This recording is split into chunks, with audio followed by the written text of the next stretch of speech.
ଚିତ୍ରଡ଼ା ରାଜାବନ୍ଧରେ ମାଛ ଧରାକୁ ନେଇ ପ୍ରତିଯୋଗିତା ସଦୃଶ୍ୟ ଦୃଶ୍ୟ। ମୟୂରଭଞ୍ଜ ଜିଲ୍ଲା ମହୁଡ଼ା ବ୍ଲକ ଅଧୀନ ରାଜା ରାଜୁଡ଼ା ଅମଳର ଚିତ୍ରଡ଼ା ରାଜାବନ୍ଧରେ ଆଜି ଶହ ଶହ ଲୋକଙ୍କ ଗହଳି ଲାଗିଥିବା ଦେଖିବାକୁ ମିଳିଛି।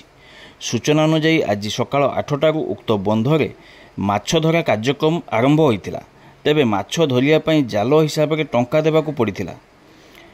କାଭାଳ, ଛପାଣି, ଝୁପି, ଚୌଖଡ଼ା, ମଥାଭଉଁରୀ, ଖଟଜାଲ ଏବଂ ଗିରାଜାଲ ପାଇଁ ଯଥାକ୍ରମେ 200, 100, 50 ଏବଂ 20 ଟଙ୍କା ଲେଖାଏଁ ଦେଇ ଶତାଧିକ ଲୋକେ ମାଛ ଧରିବା ପାଇଁ ବନ୍ଧରେ ଜାଲ ପକାଇଥିଲେ ଏବଂ ମାଛ ଧରିବା ଏକ ପ୍ରକାର ପ୍ରତିଯୋଗିତା ଦେଖିବାକୁ ମିଳିଥିଲା। ଉକ୍ତ ମାଛ ଧରା କାର୍ଯ୍ୟକ୍ରମକୁ ଗାଁ ଗହଳିରେ ମଡାଣ କୁହାଯାଉଥିବା ବେଳେ ମାଛ ଧରା ଦେଖିବାକୁ ହଜାର ହଜାର ଲୋକଙ୍କ ଭିଡ଼ ଜମିଥିବା ଦେଖିବାକୁ ମିଳିଥିଲା।